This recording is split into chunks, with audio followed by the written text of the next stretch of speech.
مرحبا حبيبيز. Assalamu alaikum rahmatullahi wa barakatuh. Habibis, to catch the full episode and conversation with Ben Shapiro, become a Habibi patron today by signing up at patreon.com/Habibi Bros in the description of this video. There are some hoarders in this house. There are some hoarders in this house. There are some hoarders in this house. Hold up. I say certified free, 7 days a week. Wet ass pussy, make that pull-out game weak. Yeah, you effin' with some wet-ass P-word. P-word is female genitalia. Bring a bucket and a mop for this wet-ass P-word. Give me everything you got for this wet-ass P-word. Beat it up, N-word. At the card.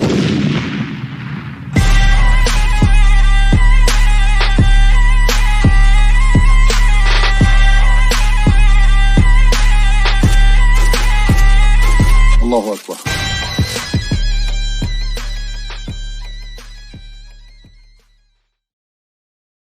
Assalamu alaikum rahmatullahi wa barakatuh. Wa alaikum assalam wa rahmatullahi wa barakatuh. What's going on, the BBs? I'm Siraj Hashmi. I'm Mujahed Kobbe. And we're the Habibi Bros. Welcome to another episode of the Habibi Power Hour. Jay, we got a really great conversation today with Ben Shapiro. And we just wrapped it up. And right. I have to say, might be the best thing and best interview we've ever done. Right. I don't think there's been an Islamist happier to capture Jew other than Hamas compared to the example we saw in your face. So let's just go ahead and get into it. Let's do it.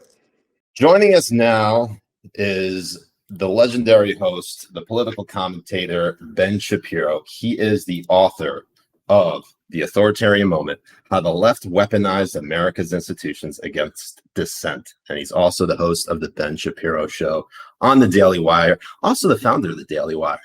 Ben, thank you so much for joining us. Hey, assalamu alaikum, Habibis. Wa alaikum assalam wa rahmatullahi wa barakatuh. Shalom, shalom. Shalom, and an early Shana Tova to you, Ben. I know that you're probably going to be taking like a month off to celebrate the New Year. Probably well deserved.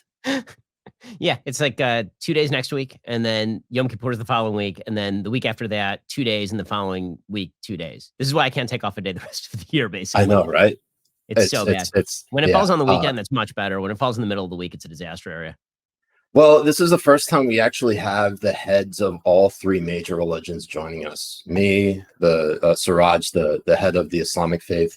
Ben, obviously the head of the Jewish faith. And then Jay, who is the head of the Church of Ass Eating. So thank you so much for coming together. You know, we really have been looking forward to this actual Abrahamic Accords. And but first, I mean, let's talk about your book, because The Authoritarian Moment, it's a very good read, especially it's great for those who are especially not in the know on what's going on. And before we kind of get into some of the more details about it, what inspired you to write this book? So I think that, late last year, I was just noticing that there was this pervasive sense, particularly among people on the right, that they could not speak freely. And you started to see this creeping over toward the middle and then to the center left. You started to see people ranging from Barry Weiss to Andrew Sullivan, a bunch of people just starting to point out that they were feeling very uncomfortable saying what they thought. It's in the spate of people leaving major publications over having spoken out or being afraid to speak out. And this came directly in the aftermath of the pandemic and in the aftermath of the Black Lives Matter protests, many of which turned into riots. And it seemed to me that the time was ripe to talk about the fact that so many people in the country just feel deeply uncomfortable.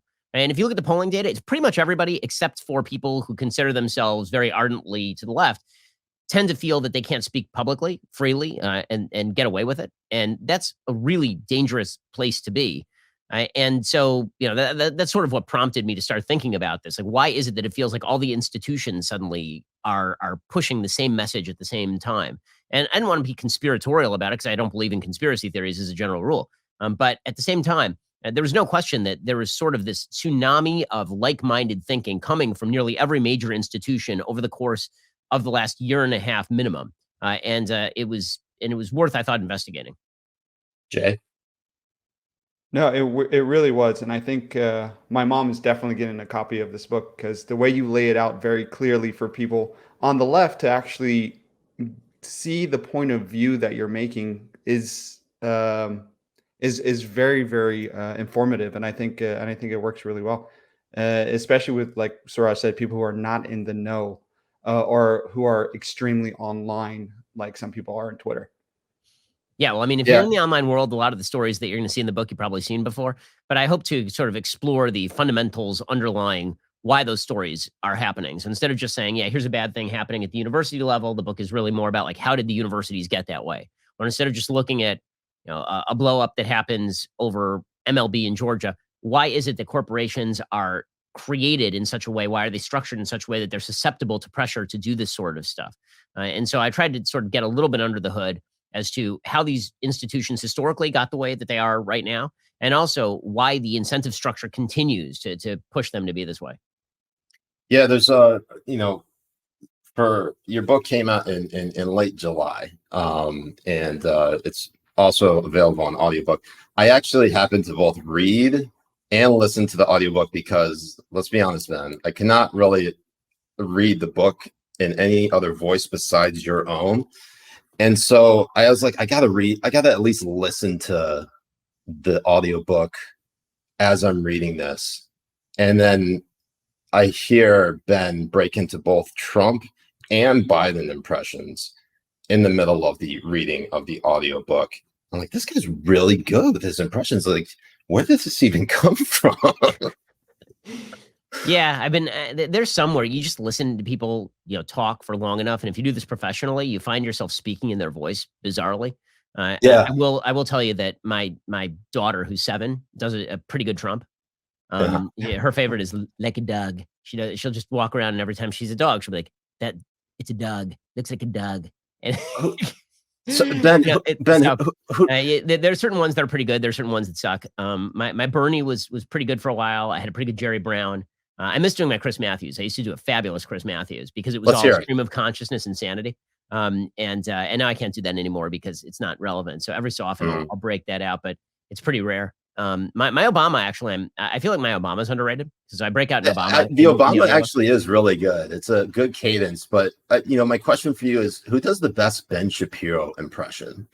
Oh man, so I haven't seen too many of them. I've seen there's a Freedom Tunes guy who does a pretty good impression of my cadence. There was somebody who did. I can't remember who did that. There was this video of me interviewing Biden, and he did a pretty good me, I thought.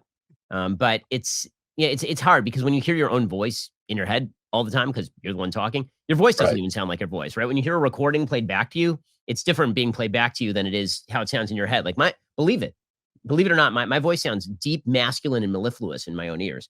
It's just that when it comes back at me from a computer, I'm like, whoa, what the hell's that? Yeah, it's perfect for the audiobook because if anybody else was reading your book to an audio listener, it would be a great disservice to your product. So, but kind of getting back to the book, obviously, since the book has been published, it was published in late July. Just in the last month, I mean, has there been anything in your view that has been the most alarming that sort of falls in line with sort of this push towards authoritarianism that you're seeing from the left?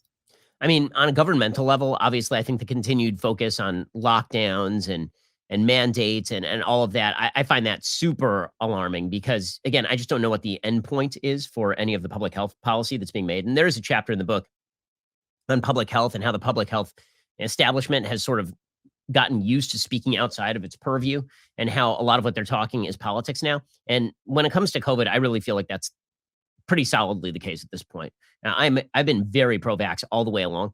And it is odd how every so often I'll have to seek a correction from mainstream media that'll say that, oh, it's just another anti-vaxxer. I'm like, guys, I was pro-vax before it was cool to be pro-vax, right? I was pro-vax going back to like 2013, 2014. You can see me talking about MMR. Like, I'm very pro-vaccine. My wife's a doctor. She used to do presentations on the power of vaccines. So I had to have the Atlantic correct something along these lines. The Week had to correct something along these lines. There's like a bit of a variety of places that have had to correct. But with that said, I'm pro-vax. And at the same time, I don't understand what the public health bureaucracy is doing right now. And yet the media continues to cram down this line that if you disagree with the public health establishment in any way, this means that you're very bad and you're vicious and you're terrible. And it's really off-putting and gross because, again, if you look at the history of this pandemic, what you see is at the very beginning, we didn't know anything about the virus. And so we were locking down. And I was like, okay, now you can listen to my show. I'm like, I get it. You know, we don't know anything at this point. And then it became pretty clear that this thing was really age stratified and that a lot of the lockdown procedures, like, you know, washing all your fruits and vegetables and making sure that you shut down all the playgrounds, like a lot, it wasn't transmitting outside. We knew a couple months in kind of what were the most risky activities, what were not the most risky activities. Even then, I wasn't anti-mask. I was like, okay, the mask is a tool to prevent transmission of the virus when you're in crowded areas, no problem. And the idea was this is going to be the standard until we get a vaccine. And I thought, okay, that makes some sense, right? Because if the idea is with regard to the masking that we're going to do this forever, I'm not in favor of it. Then what we really should be doing is starting to tranche out the population almost the way Sweden did, where you protect the most vulnerable and all the 20-year-old healthy kids can go to college, infect each other. Now they're all immune and you've actually taken that vector away. But if you're waiting for the vaccine, okay, fine. We'll all mask up until we get the vaccine. Then we get the vaccine. Then it was wait until everybody's had the chance to get the vaccine. Now, every person in America above the age of 12 has had a chance to get the vaccine. And we're still doing this. We're still acting as though mandates and masking my kids in school, like this is a great idea with very little or no data to back it. In the case of masking kids in school, a lot of reverse data to back it in terms of damage that's done to the kids. But again, it's this crammed down feeling like if you disagree with this stuff, you must be some sort of kook and some sort of idiot and you want to kill people. Like that continues apace, obviously, over the course of the last month. In terms of kind of specific stories, the one that got me was this week, Amazon Web Services announced that they're going to start doing more of the kind of stuff they did with Parler, where they're going to start policing content more to see if they're going to kick people off their service. I know that there was a story that I wanted to look more into about one of the credit card companies kicking like Michael Flynn off their credit card. And I thought to myself, that's kind of a dangerous precedent. This kind of stuff where neutral service providers are starting to arm up to say that certain people don't get to use their product or that certain people are incapable of being part of the, just not even political conversation, part of just like common everyday experiences. That sort of stuff is scary to me. Yeah, actually, it's interesting because one of your colleagues, Candace Owens, I mean, she just recently published, I think on her Instagram, that she was denied being tested by a COVID testing center, a private one, because of her stance on COVID over the course of the pandemic. I mean, look, I think conservatives and people on the right have been far more diverse in their thinking on the vaccines or on any of these treatments. I mean, you obviously have been very pro-vax. I'm sure there are people that you've come across who are very, very anti-vax. Yeah, pretty much everyone works for me. Yeah. And it's just, Jay and I mean, we're both very pro-vax as well. It's just, it's interesting. We joined Rumble just 2 weeks ago. And the main story about that was that the main criticism of, say, me joining with Glenn Greenwald and Tulsi Gabbard and Bridget Fedesi and Zayd Jilani, a number of other people, is that we're joining a website that has been promoting anti-vax conspiracy theories, what have you, as if that information is not allowed to be flowing. But that's a separate issue. My question for you, though, is like, how is it that, what's your takeaway on this whole Candace Owens bit? Because you just mentioned Amazon Web Services trying to deny neutral service. Yeah. Is this, what's your take on that? So listen, I am, when it comes to what businesses do, I'm nearly completely libertarian. So I actually am against most forms of anti-discrimination law because I think that the best solution to a business that's discriminating, let's say a business discriminates against Jews, right? My people. Right. I think the solution to that is not to shut down the business or prosecute them. I think that the solution to that is to open up your own country club, which is what Jews have historically done in a wide variety of cities. But putting that aside, whether the company has the right to do that, I think that on an ideological level, if they want to be jackasses, they certainly have the right to do that. But it's certainly troubling. There's a difference between you have the right to do something and you're misusing the right. They do have the right to do that. Are they misusing the right? Yeah, they're misusing it dramatically, and they're making the world a worse place for it. This is the same sort of mentality that you see Don Lemon was saying the other day. He's like, maybe you shouldn't get hospital service. You shouldn't go to the hospital if you're unvaccinated. And I thought to myself, well, that's kind of strange because we routinely take care of people at hospitals who do things that are poor decisions for their own health. Like that's probably the vast majority of medical conditions in the United States. is, people who did something, they were told by their doctor not to do it, and then they went ahead and they did it anyway. Do they not get hospital care now? This is turning very scary very quickly. And what it's going to turn into eventually is two parallel tracks, right? You'll have a COVID service center that services everybody, and a COVID service center that only services people who are very pro-vax. First of all, the COVID center that is like for people who are very pro-vax, I'm not sure even why you're being tested if you're vaccinated as a general rule. It just on a scientific level, once you're vaccinated, you're good, right? I mean, if you're worried about passing it on to somebody else, I'm wondering why you're so worried about that, considering that everybody has the capacity to get a vaccine or is a child and is not in particularly vulnerable state. So, but as sort of a general story, it is insane that these people decided that because Candace has a position on vaccines, a position I don't hold, or on this vaccine, a position that I don't hold, that she doesn't get to have a COVID test. And how's that supposed to forward the bottom line, which is preventing transmission of COVID, right? Like that's the part that's really insane, is that they're saying we would rather that Candace Owens not get tested and then maybe walk into a crowded place having COVID than test her and let her know whether she has COVID because we don't like her. That's crazy.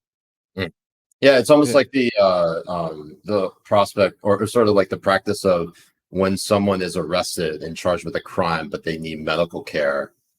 Do you then start turning away that person medical care because they have been charged of a crime? They even haven't been convicted. Yeah, I mean, well, again, when you look at sort of the logic that people like Don Lemon is using, I'm just wondering, how does this, he says, you could have done something to prevent this, so maybe you shouldn't go to the hospital. Are we going to do the same thing with, I don't know, STDs? Right? I mean, how many drivers? Yeah, drunk drivers. Like, how many times, like, don't put that thing there is a pretty good way to avoid an STD. And if you don't obey that particular rule, are we going to be like, okay, well, now you got herpes, nothing we can do about it. Guess you're going to have to just deal with it. I know of no medical establishment that has ever abided by this rule. Yeah. Jay? Right. And another story that came out as well that I found fascinating was Joe Rogan getting COVID and stating that he was going to be using some alternative methods to, help deter the symptoms of COVID. And the first thing you see happening is all of these, journalists come online almost gleefully hoping that he gets worse and lying about ivermectin and the uses of ivermectin as well. Yep. Just stating this one thing of it being a horse dewormer instead of, the human aspects of it as well. Yeah. No, I mean, why is it? It's crazy. They did the same thing with hydroxychloroquine early on. Right? We were still waiting for the evidence on hydroxychloroquine, which, by the way, is conflicting. There's some studies that suggest it doesn't do much. There's some studies suggest that it actually may do something, especially when used with azithromycin. And eventually, and what the media went to is, this is fish tank cleaner, right? Remember, it's the exact same story. This is fish tank cleaner. And then you have this woman who probably tried to kill her husband, allegedly, who fed him fish tank cleaner. Like, this is because of Trump. Trump told her to take the fish tank cleaner and give it to her husband. No, he didn't. Like, that's not a thing. And now they're doing this with ivermectin. Again, the Nobel Prize winning creator of ivermectin said that he thinks that this could be effective against COVID. There's some data that suggests that it could be. It's been used as an anti-malarial drug, right? Back in 2015, it was used as an anti-malarial drug. And the entire media, as one, started calling it a horse dewormer, as though this is the only use of ivermectin, which is sort of like saying that the only use of NyQuil is to get high. Like, it is a use that people sometimes make of NyQuil. But it's like if somebody takes NyQuil for something, you're like, well, he's just taking a drug because he wants to get high. Well, maybe not. Maybe you might want to name all the uses of this thing. Or like Viagra is only a blood pressure medication. Right, exactly. Like, it's so obviously dishonest. And you can make the argument that people shouldn't be taking ivermectin for it, but make that argument. By the way, he was also taking monoclonal antibodies, which actually are quite effective in tamping down the symptoms of COVID.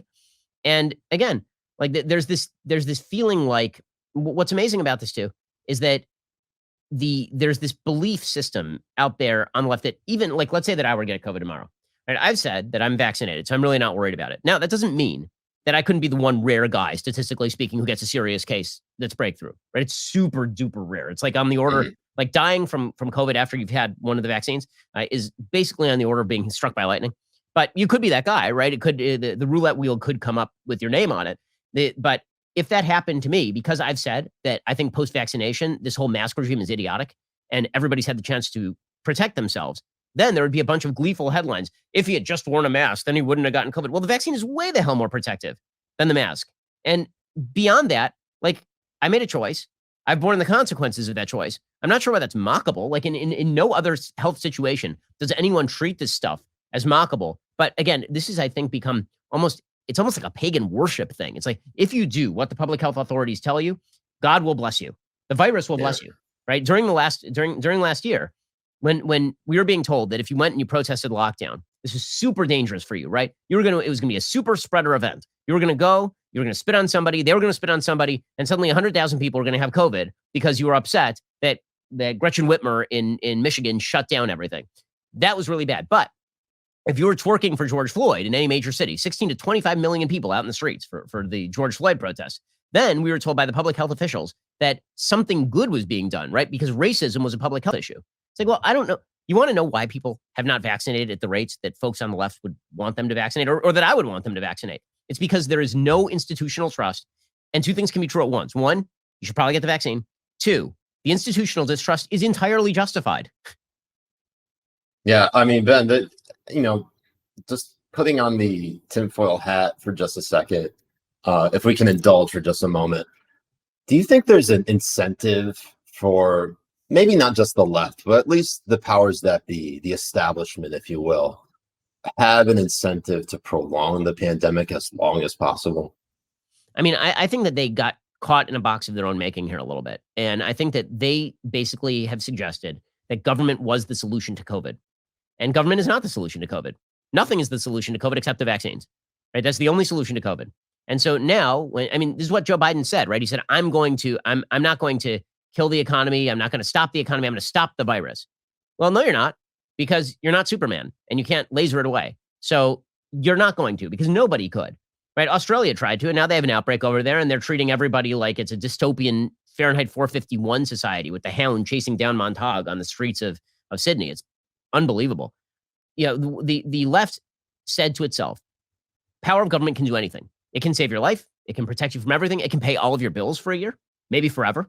And then it turns out that Delta comes along and nope, can't do any of those things. And the risk is always going to be there. And so once the government has declared that its greatest job is to mitigate your risk to the point of zero, now they can't get out of it. So I think that they're stuck here pretty much forever. I wrote a column a couple of weeks ago saying we're in the endless pandemic. This pandemic is no longer, there is no endpoint, because they can't name a metric by which this goes away. And we're being told that if there's a school and there's two cases in a school of small children, you might have to, quarantine everybody in the school. We're being told things like, mask mandates can go away when the case goes down to zero. Like, the case is never going down to zero. What are you guys even talking about? It's like concussions in the NFL or CTE. Like you can try to tamp it down as much as you possibly can, but it's never going to be that you're going to have no concussions in a contact sport as violent as football. Right. You see this. I'll tell you where you see it the most is with regard to masking on children, right? Because they'll say, well, there are some kids who are dying of this, and you'll be like, well, according to the CDC, grand total number of children under age 18, right? Not even young children under age 18 who have died from COVID at this point remains under 400 over the course of the last year and a half. That's out of a subpopulation in the United States of 73 million people. So we are not seeing this thing strike children in outsized numbers. In fact, for kids, as stated before, the infection fatality rate is lower than the flu. And then you'll say, yes, but the kids, you don't want to see any sick kids. Okay, well, now we're in the realm of bad public policy rule number one, which is you never make public policy on the basis of if it could save one life, because that's a recipe for we lock you in your house forever and you live in a plastic bubble. Right? If it could save one life, applies to literally everything. If it could save one life, wouldn't you just ban the eating of red meat? If it could save one life, wouldn't you just ban driving? And because the American public has been scared witless over this whole thing, because of the media coverage of it from the very beginning, which was designed to scare the hell out of people, was designed to scare people into compliance, people are unreasonably frightened. I mean, on my show today, I made a chart for you. I'll show you a chart. Yes. This is a chart that I made earlier today. I put it up on my show, so it's still sitting around. And forgive the scribbling here. So I have two circles on this chart, okay? There are the worried and there are the unworried. Okay, so in America, we break down into these two groups. We're the worried and we're the unworried. Okay, what you will notice about this chart is that every single person in America who is worried is vaccinated.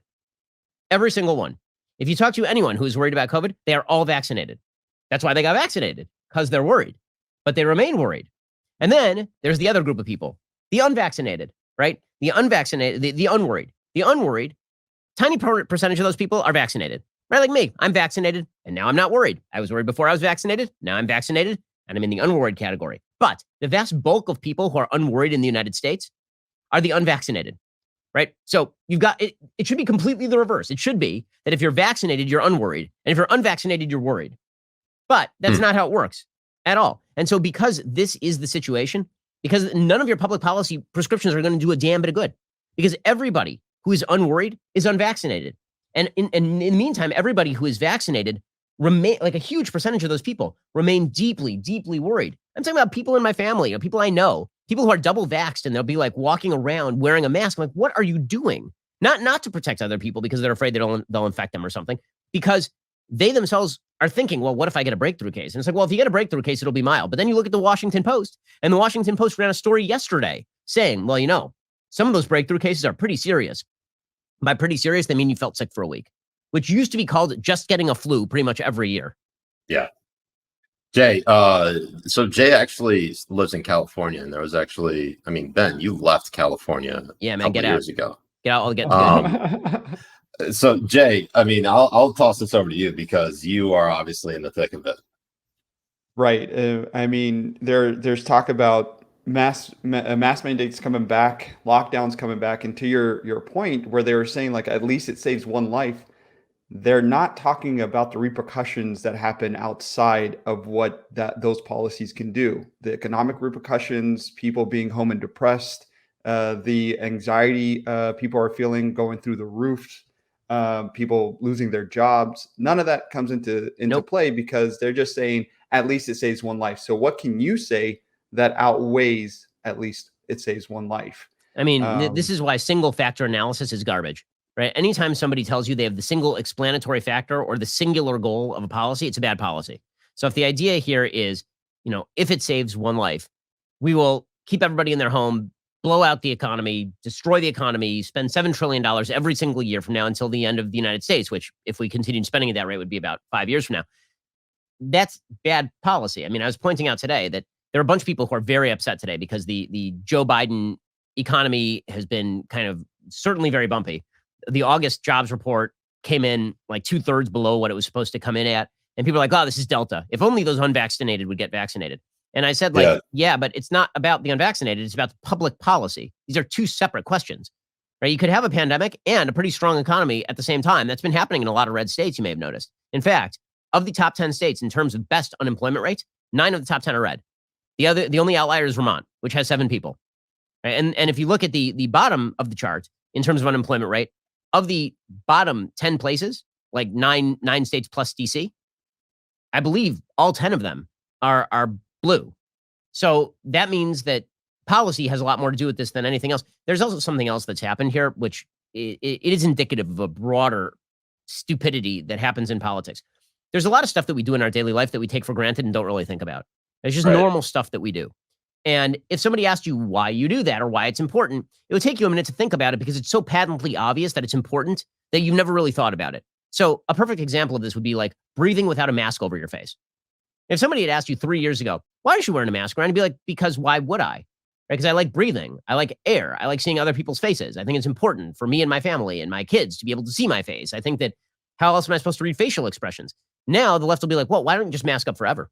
Just mask up forever. Is it really that big a deal? If we don't do it, show me the scientific studies that say that you really need to see other people's faces. And it's like, well, no one's done a study on that because it's patently obvious, right? Nobody's ever done a study on whether children need to see, I mean, they have actually, whether kids need to see faces. The answer is yes. But the basic social science doesn't exist because when something is that perfectly obvious, it's like somebody asking you, you got 5 toes on your foot. Do you really need all 5?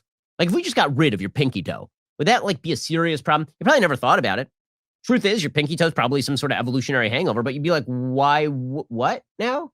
Like you have to sit and think about it. And so because we take so many things in our life for granted, this sort of collateral, weird, out of right field attack where they're like, well, maybe you never thought about it, but the costs of wearing a mask are significantly outweighed by the benefits of wearing a mask. And you can't even articulate the cost. And you'll say things like what I just said. They'll say, well, that's vague. That doesn't seem very important to me. Why is seeing faces important to you? Breathing air. I mean, you're still getting air. You're not going to die. Well, so you get acne because of it. Well, does that outweigh the risk of? It's like, well, I mean, there's no way for me to statistically tell you how important it is to me to be able to breathe fresh air as opposed to feeling kind of headachy and yucky when I wear a mask. I don't know how to statistically quantify that. Whereas you can quantify the risk of COVID. And so you end up with the drunk under the lamppost effect, where the only things that we are looking for now are statistical correlatives, right? We're just looking for how many people die from COVID versus how many people die from just wearing a mask around. Nobody's dying from just wearing a mask. Yeah, that's not the cost. You're comparing apples and oranges now and asking people to articulate something we all took for granted and enjoyed until we had to spend a year wearing these things over our face. Yeah. It's actually kind of wild because, just this week, I mean, in the last few weeks, we're seeing sort of this massive effort within the Australian government imposing these draconian and I would say fascistic, maybe communist, probably more communist than anything, and authoritarian policies to restrict people from getting COVID. The Atlantic reporting from Connor Friedersdorf, sorry about that, titled Australia Traded Away Too Much Liberty. And there's an excerpt from this particular article in which the government of South Australia, which is one of the country's 6 states, developed and is now testing an app as Orwellian as any in the free world to enforce its quarantine rules. And he writes, people in South Australia will be forced to download an app that combines facial recognition and geolocation. The state will text them at random times, and thereafter they will have 15 minutes to take a picture of their face in the location where they are supposed to be.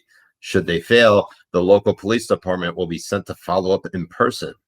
And then the premier of that state, Stephen Marshall, says, quote, I think every South Australian should feel pretty proud that we are the national pilot for the home-based quarantine app. I mean, is this the direction that the United States is heading? I mean, I think that it depends which jurisdiction you're in. I can tell you there's a reason I live in Florida. Right? Anything happened in Florida. In Florida, I came here to vacation with my family last year because we couldn't go to Hawaii because Hawaii was locked down. So we came out here for 3 weeks and bought a house. We're like, wow, people are free here. People are willing to leave each other alone. People are nice. it is exacerbating the sort of movement of populations and the sorting effect where people are deciding where they want to live. And fine. I mean, if you want to live in a state where people are going to act like this, fine, because here's the thing. I think when you look at New York City, for example, so New York right now is doing the vaccine cards, and they're presumably going to start getting rid of some of the mask mandates once they have enough people who are vaccinated and all of this. By the way, it's going to fall very unequally by race, so it'll be fun to see the equity crowd argue that one out with the pro-vaccine crowd because a huge percentage of Black New Yorkers are not vaccinated. But right, put that aside. Let's say that they go to the Israeli model, right? Israel tried this, right? Between about February and June, Israel said, if you're vaxxed, you get to go wherever you want and no mask. And then Israel had a pretty significant uptick in Delta that they're still experiencing today. And so everybody is masking up again. They've put the schools are reopening, but there's a good shot that a lot of those schools are going to close pretty soon. Because in the end, the decision-making apparatus, what the left would like, I think, a lot of people to believe, is that the course of the virus is determining the policy. And no, the course of the virus can impact the policy, but it is not determining the policy. Policymakers are determining the policy. And those policymakers are subject to a set of incentives. I mean, this is something Thomas Sowell writes about a lot, is the idea that the decision makers, it's not very often, it's not a question of just switching the decision makers. It's a question of the entire system of incentives. The incentive structure in a blue state is that you get rewarded for locking down. You get punished for not locking down. So if you say, everybody in New York's free, go back to Broadway, enjoy your life, and you know what? If you don't want to get vaccinated, you get sick, that's your problem. New Yorkers will punish you for that. Whereas if you say to New Yorkers, listen, we are going to restrict you. We're going to restrict you beyond belief. And the people you should really be mad at are not, you shouldn't be mad at us. You should be mad at the unvaccinated. Because if those unvaccinated bastards would just get vaccinated, we'd all be back to normal. That's a really easy political push, right? You get to, number one, fulfill the paranoia of a lot of people. And number two, blame an outside factor for having installed this very, very strict regimen. If you go to a red state, people just have a different mindset, which is basically, we've all made our choices. We're all living with those choices. And as I say before, I think the thing that the mindset people cannot break out of, particularly in blue state America, is the idea that the unvaccinated are a bunch of mewling idiots who have to be sort of pressured into getting vaccinated and that they're not willing to live with their own decisions. Yeah. You guys tried everything. I mean, I've tried to pressure them, right? I've tried to push the stats. I've tried to suggest that it's in the end, adults are going to adults. Ben, I can only play the vaccine song by Run DMC so much. Okay. It's just, Are you familiar with this? I had heard it. I mean, I'll be honest with you. You know, as a platinum award-winning rap artist myself, I wasn't super impressed. But whoa! Did you just say you're a rap artist? It is. Hold on. I am. Am I not? I mean, it is. My new improved version of WAP is significantly better than VAP. Is it VAP? Vet ass pussy. That one? Yes, that one exactly. Or do you want to? We can do a duet. You want to do a duet? I haven't memorized all of the lyrics. Okay. I will lead you into this. It says, okay, there are whores in this house. There are whores in this house. There are whores in this house. There are some whores in this house. Hold up. I say certified freak, 7 days a week. Vet ass pussy, make that pull-up game weak. True dat. True that. True dat. There you go. I'm surprised you don't remember the words. I mean, this is your jam right here. I'll be honest with you. Okay. I mean, since I did make an enormous amount of money off of that song, I will admit that I do know some of the words, and I do recommend, by the way, that instead of watching merely the segment of that segment where I actually recite the lyrics and explain, by the way, why I say P word, because I'm on radio and the FCC will fine you if you say that word on the radio. But if you actually watch that entire segment, it's like 15 minutes long, and it's really fun. Like you should 100% watch it. It's so good. It's on my YouTube page, and it's me like analyzing in kind of English Lit 101 fashion what all of this means, up to and including the medical analysis of why vaginal fluid would be so plentiful that it flows out of the front of the house. Like in the video, it flows out of the front of the house. It looks like the flooding in New York during Hurricane Ida, right? It's like pouring out. You're like, I mean, I feel like that is. I mean, people were saying, "Oh, well, it's not a medical condition if she's got WAP." That's not. No, I didn't say that. If you normally have that, that's a medical condition. I feel like if you need a bucket and a mop for this, then like that's an actual lyric, right? It's a bucket and a mop. Like that, if you got to call like an entire janitorial crew for your bodily fluids, no matter what the bodily fluid is, there's a good shot you got a problem. And in the video, it's like 3 feet high. I mean, it looks, honest to God, it looks like New Orleans. And you're like, all that, like, wouldn't she die of dehydration? But maybe you identified the problem here. Maybe it's not climate change that's causing all this flooding. Maybe Hurricane Ida truly just has a wet ass pussy. It's flooding New York. Yeah, well, climate change. Yeah. Shifting gears a little bit, Afghanistan. Now, this has been a very tumultuous few weeks for the United States military, for Afghanistan, as the Taliban has taken over. I know it's a little bit kind of a serious shift here. Ben, you've obviously been very critical of the Biden administration for the way they have withdrawn from Afghanistan. But I'm a little bit unsure of whether you think the pullout game was strong or weak based on that. If we could just sort of allude to everything that we've discussed before, who has a weaker pullout game, Joe or Hunter Biden? Wow. Well, I mean, Hunter Biden, he leaves no man behind. So I'm going to say that Joe definitely has a weaker pullout game, considering that he's leaving hundreds of American citizens and thousands of green card holders and tens of thousands of Afghan allies behind. So that's yeah. I mean, that's a pretty weak pullout game, I would say. Yeah, I'd say so too. I mean, should we have left Afghanistan to begin with? No, I'm the only person. There are a few people on the right who are willing to say this. I'm willing to say this. Absolutely not. It's a huge strategic mistake. There's no reason for it. It's idiotic. By the way, I was critical of the Trump administration when they were negotiating with the Taliban. I've been critical of negotiations with the Taliban since Obama was doing it. I thought the idea that we were going to pull out and then set a date certain for the pullout was a bad idea. The Pompeo deal at least had the virtue of being conditional. So it's like you need to fill conditions A, B, C, D, E. And even Trump himself has said we were probably going to leave some sort of skeleton crew there to make sure the Afghan military didn't collapse.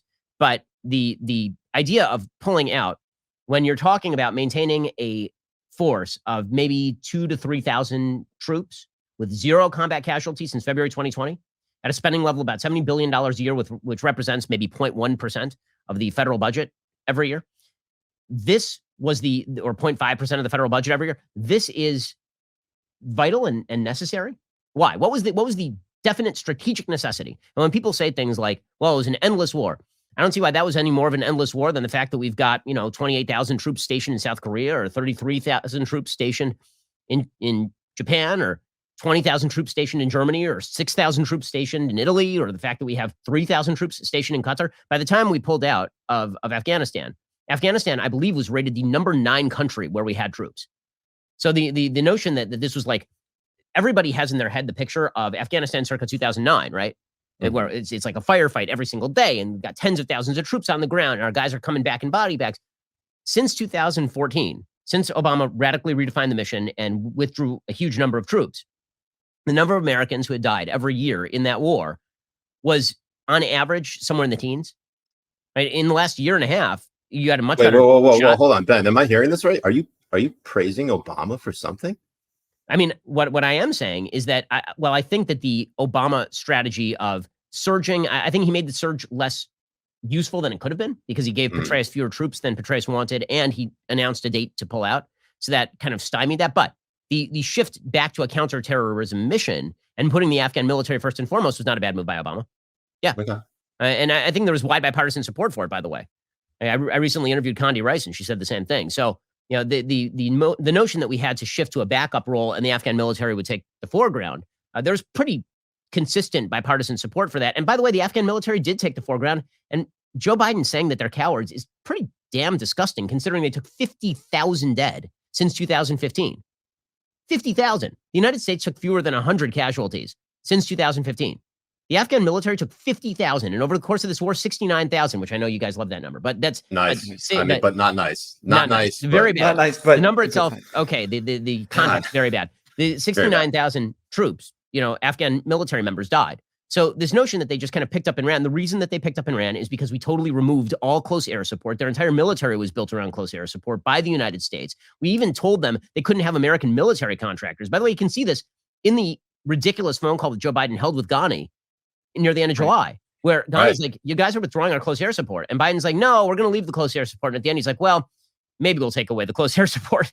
Like, well, if you do that, and then you say, oh, by the way, all the Americans are out as of this date, and the Taliban is coming to local villages and saying, the Americans are leaving, right? And they're going to the Afghan military, and they're saying, your backup is gone. Your close air support is gone. So you might be able to hold out, but if you stay on this side of the line for like another 2 weeks, as soon as we have a chance, we're going to go to your house and we're going to murder your family. How many people? It's like 1979 all over again. It's like, I'm just waiting for the Iran hostage crisis to deal. I mean, that's where we are, right? We've got hundreds of Americans behind enemy lines right now. I mean, if the Iran hostage crisis was 52 people, this one is at least 200 people. If you're talking about green card holders, you're talking thousands of people. If you're talking about Afghan allies, you're talking tens or hundreds of thousands of people. And the Taliban knows they have the whip hand here. And when Biden says we have all sorts of leverage, what's the leverage? Seriously, what's the leverage? They're like, oh, well, you know what we could do? We could withhold money. Oh, you mean from the barbarians who have been living in caves for the last 20 years? I'm sure their inability to buy Nikes will be definitely upsetting to them, especially after you hand them tens of billions of dollars of American military equipment that they are promptly going to sell to Iran and China. I'm sure they're definitely going to be hurting dramatically. And it's absurd. Apparently, the Biden administration is saying, they have $9 billion that the Taliban have in their bank accounts, and $7 billion of it is held overseas, so we could hold that up. You know what would have been useful then? Not handing them like $25 billion in American military equipment with high-tech stuff that China's immediately going to reverse engineer. Like, I don't see, and I've never been able to see, what is the pressing need to get out other than people don't think about it. And then when they do think about it, they're like, yeah, I wish that we weren't there. But I can't imagine a poll that doesn't say that about nearly everywhere. So you'll see polling data where it'll say like 75% of Americans say we should get out of Afghanistan. Right. And if you said to Americans, how many of you think that the American troops need to come home from Mali? I'll bet you 80% of Americans would say the American troops need to come home from Mali, not knowing where Mali is or what is happening there or how many troops we have there or anything, right? Because Americans congenitally do not like having troops overseas. Understandable. However, when you ask Americans a much more specific question like, is it worth leaving 2,500 American troops in a country where we're suffering zero casualties in order to fight Al-Qaeda, fight the Taliban, preserve a functional state in Afghanistan and prevent this from becoming a terror haven 20 years after 9/11? I mean, there was a poll that came out yesterday. It showed 44% of Americans say that the country is less safe after what we just did. Only 8% of Americans say that we are safer. The rest were like, Yeah. Jay. Right, and to your point about the withholding funds, I think just the other day you had China come in and Yep. break a deal with the Taliban, and it's really funny that the left has this idea that money is the answer to everything. So if they withhold $7 to $9 billion, they can use that as leverage to solve this problem. But they're not thinking within. I mean, China came right through, and they're going to be having that pipeline to be completed from Afghanistan down to Iran as they got well. the rare earth minerals. So, They're going to have to pay the Taliban for that, right? I mean, they're going to exactly be paying this. Taliban for the rare earth minerals. They are going to be. I mean, the heroin trade is not going to die. They're going to continue trading in heroin. And again, these are people who are used to living in caves. I mean, they fought the United States military for 20 years using Soviet Kalashnikovs. Like, do you think that withdrawing a little bit of money from them is suddenly going to be the thing that makes them moderate? Oh, they need legitimization by the nations of the world. I think the dumbest thing that I've heard, and it's been repeated ad nauseum by this administration, is, we did create a letter along with 100+ of our allies saying there needs to be freedom of movement from Afghanistan.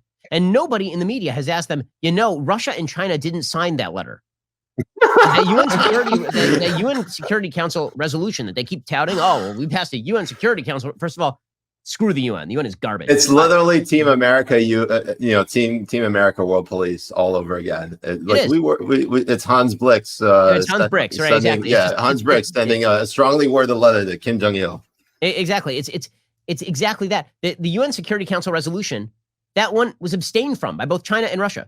China and Russia don't give a crap about any of this. China and Russia are like, look at how weak the United States is. Man, we're going to be able to take advantage of this. Remember, when the Taliban, we've made the Taliban so much stronger than they were at any time when they were in power before. From 96 to 2001, there were 3 regimes on planet Earth that even acknowledged the Taliban existed as a functional regime in Afghanistan. That was Saudi Arabia, UAE, Pakistan. That's it. Damn it. Right? Those were the only 3. I was hoping you wouldn't say Pakistan. Yeah. That ISI, man. It's a problem. But now you've got China that's going to recognize them. Right? Russia's going to recognize them. Who the hell isn't going to? I mean, now you've got the Biden administration being like, maybe we'll they literally said the other day, maybe we'll share intelligence with the Taliban about going after Al-Qaeda. Yeah, that's good. Yeah, great idea, guys. And then they're like, yeah, we've worked with them on intelligence before. Remember those drone strikes last week? I do remember those drone strikes last week. Do you remember the drone strike last week that may have annihilated an entire family, including an American translator? Where did that go? Where did that story go? We didn't even actually find out if it was a family that we took out. Right. I mean, there was no follow-up. The New York Times did follow up. Right. And the New York Times was like, yeah, I mean, we talked to him, and it seems kind of like they just shot a missile into a car that had an Afghan translator for the American military in there and killed 7 kids. And Biden is out there being like, it was a successful mission. Even the Pentagon says they're still investigating it. So I'm not sure how that's a successful mission. But when he says things like, it's just so delusional and maddening because it's delusional. He's like, we have over the horizon capacity. Well, I'm glad that you came up with a fun name for our nearest jet is 600 miles away.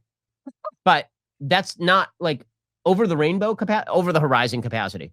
Yeah. What that, like, we don't have any eyes on target in Afghanistan. We have no resources on the ground in Afghanistan. I mean, typically, you want to know why, Ben? Striking a target, you have to have somebody painting the damned target.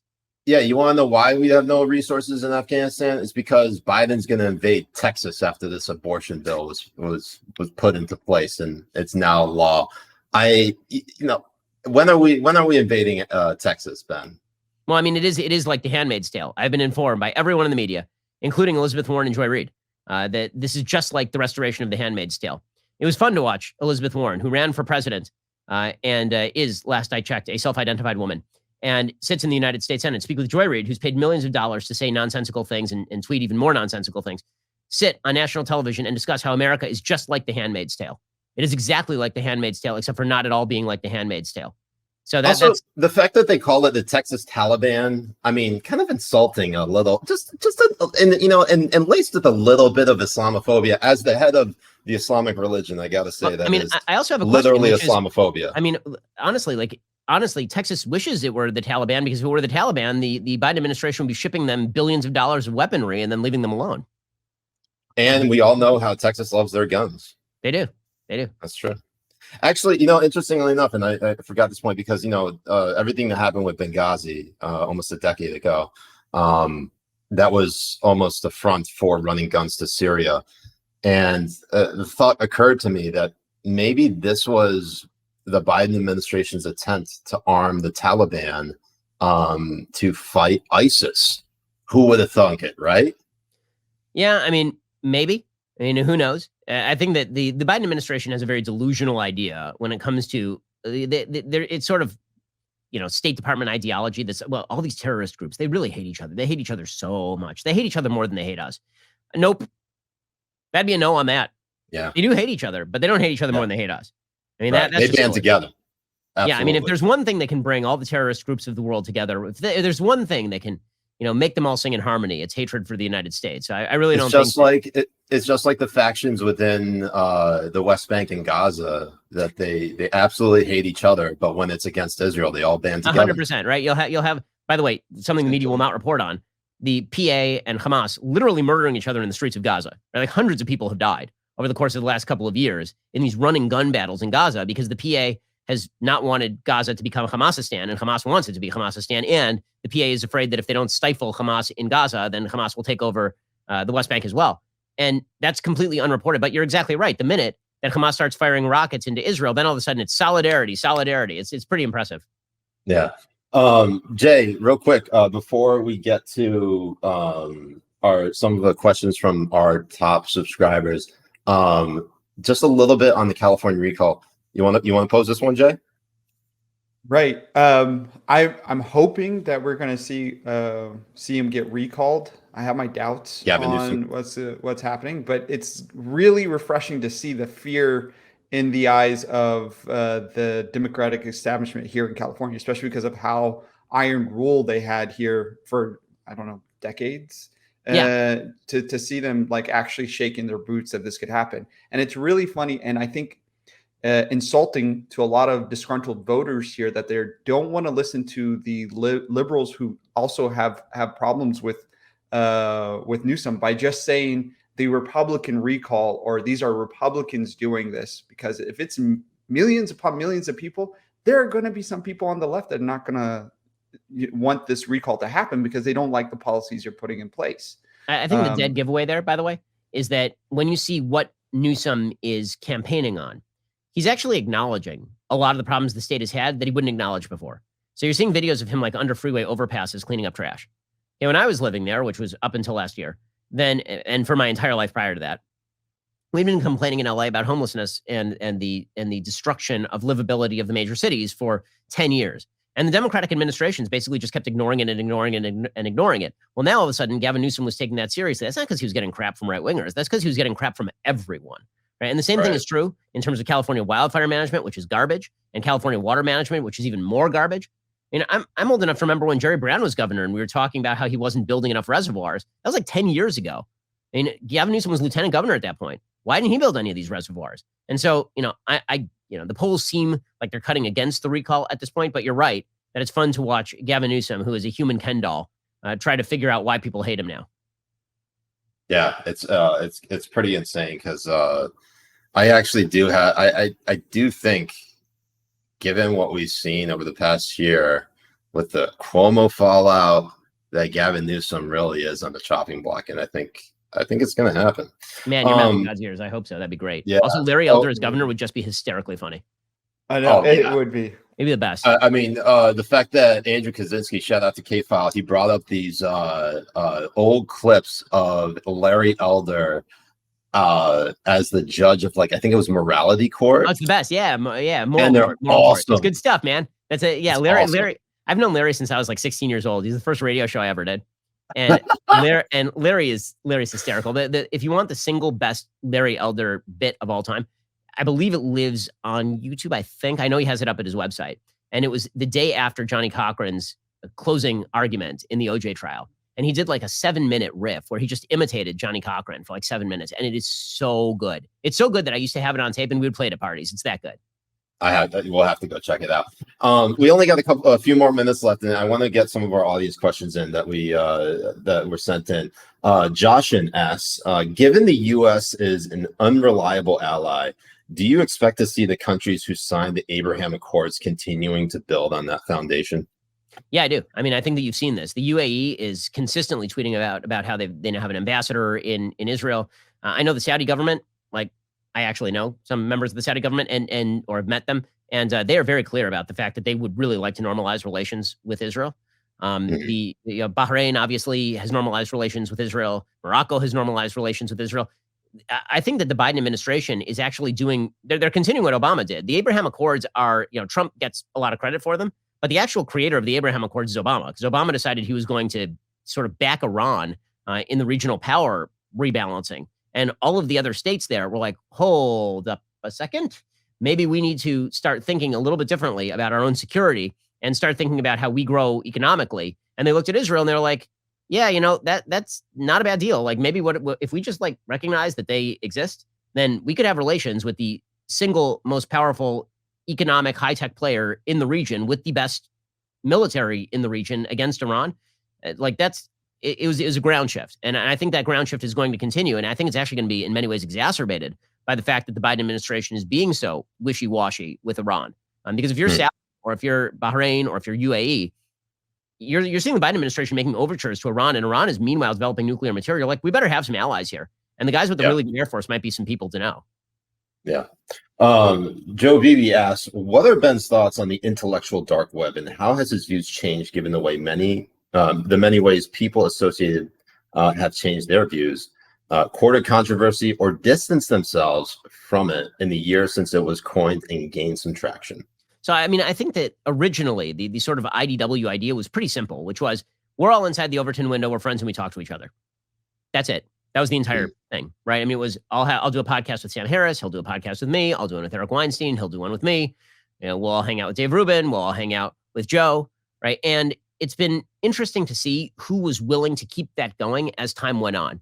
I think the additional kind of movement toward the 2020 election had some people who were so anti-Trump that they kind of fell into the trap of saying, okay, now I can't talk with these people anymore. They're just a little bit much. I just don't want to talk with them. The problem for me, and this is true just across the board, is, as I'm sure if you watch my Twitter account, I spend an awful kind of shocking amount of time defending people I disagree with from being canceled. Like, I do it pretty regularly. Like, I've done it with Sarah Jeong. I did it with James Gunn.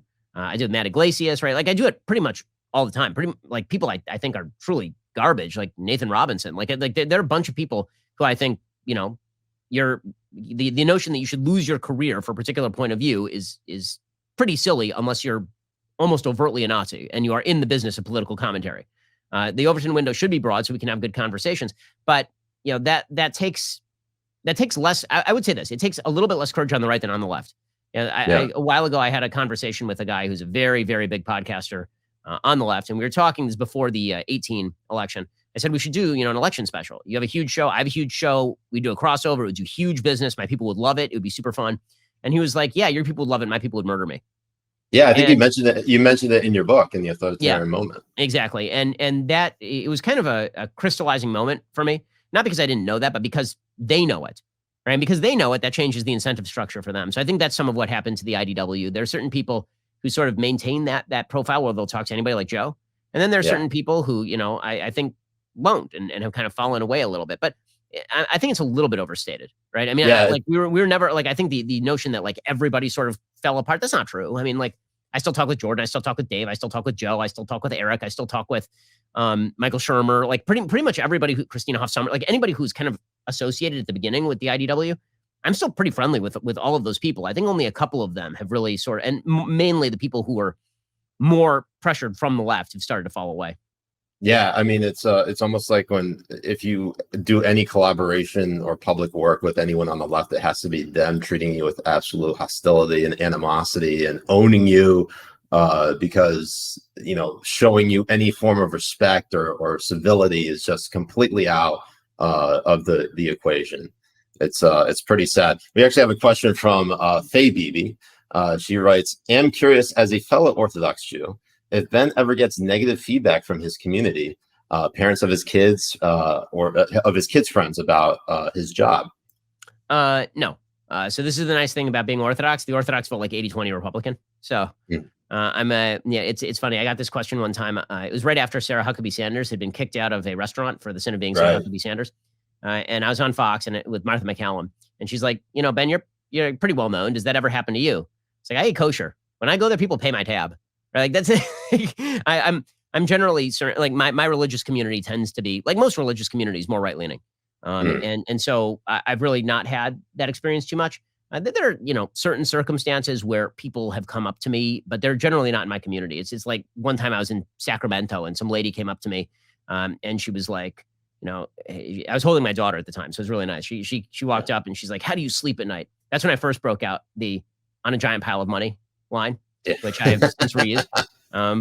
Yeah. We have another question from Atomic Playgirl. She asked, since the Daily Wire has started to make movies, what are some of his future plans to increase our influence on culture, as in the conservative influence on culture? So, I mean, we really need to devote more budget to this. And so we're hoping that as we grow as a company, we can devote more and more budget. This stuff is super expensive. And producing a podcast, pretty cheap. Producing a movie, super expensive, huge lead time, big cast, insurance. Like, if you're making a movie that's worth its salt, like at all, like the very, very lowest level movie is going to cost you $1 million, right? And if you're making anything that's like even mid-range, you're already talking about somewhere between 5 and 10 million. And if you're talking about something fairly big, it's minimum $20 million. Well, I mean, unless you're a very, very large company, that's a big burden to take on. And you have to figure out a way to make all that money back. And so we think that there's a rich vein to mine there, but that obviously is an obstacle. With that said, we brought out Run, Hide, Fight earlier this year. We have 2 more movies that are slated to come out next year. The one with Gina Carano, that's in filming literally right now. We have another movie that we just wrapped filming on last week. That one we'll be announcing more about that in the next couple of weeks, probably. And then that's supposed to come out early next year. We have at least 2 more scripts that I know of in the hopper. We have some animated children's content we're working on. We have some animated comedy content that we're working on as well that we're really excited about. So, this is a heavy move that we want to make and a heavy play that we want to make because, frankly, we're the only ones out there doing it. So we may as well take the gamble. We got a couple quick questions left before we let you go, Ben. And this is from Stacy Minna. She says, Lexi and Shay, the Habibi teens, they want to know what Ben's favorite color is. Ooh, my favorite color. I honestly, like, it tends to vary by day. When I'm in a good mood, it's yellow. And I would say more typically it's either blue or green, but that's muted from when I was a kid. When I was a kid, it was always orange. I don't know why. Yeah. We're coming up on time here, but final question is from Daniel C. She says, do you see any chance of impeachment and removal regarding Biden? And what about the 25th Amendment? They're not going to 25th Amendment him because then they end up with Kamala Harris as president, which no one wants, right? The Democrats are desperately afraid of Kamala Harris being president of the United States. I think that if Joe Biden is even breathing, it's going to be like Dave, except they're not going to get a stand-in. They're just going to like prop him up on a dolly and they're just going to run him around like hooked up to an IV and a heart machine for the entire 2024 campaign. It's going to be Weekend at Bernie's or El Cid. They're going to strap him to a horse and be like, go out there, enjoy yourself. Yeah. It'll be great. Like, oh man, is that Jay, you got any final? They'll be like lapping all over themselves and tubining everywhere. Hot sticky journalism getting all over the place will be great. Hot sticky journalism. And it'll be fabulous. As far as as far as impeachment, I think that if the Republicans regain the House, I think there's every chance that you might see them impeach. I don't think it'll go anymore in the Senate because you need a lot of the Senate in order to do it. But I think that we've now reached the point because they impeached Trump twice. They're like every other week. They're like, let's impeach this guy. I have an idea. You know what? That's it. Let's do it again. It's like Lucy with the football. Like he's 5 minutes from leaving office. We must impeach him now, lest he do. Oh wait, he left. Oh well, that. Oh okay. Like I think that there's enough of the right that would be like, it seems to me that what is worse than making a phone call to the Ukrainians is surrendering an entire country to the Taliban and then sending them cash. There might be enough people there to push something like that in the House. I don't think it's going anywhere overall, but I'd be surprised if there isn't a movement for it if the Republicans take the House, which I expect them to do. Ben, the author of The Authoritarian Moment, How the Left Weaponized America's Institutions Against Dissent, also the host of the Ben Shapiro Show on Daily Wire. Ben, thank you so much for taking the time to join us. We really appreciate it. And we'd love to have you back anytime. Inshallah, guys. Inshallah. Assalamu alaikum. Shabbat shalom and shana tova to you, Habibi. Ben Shabibi.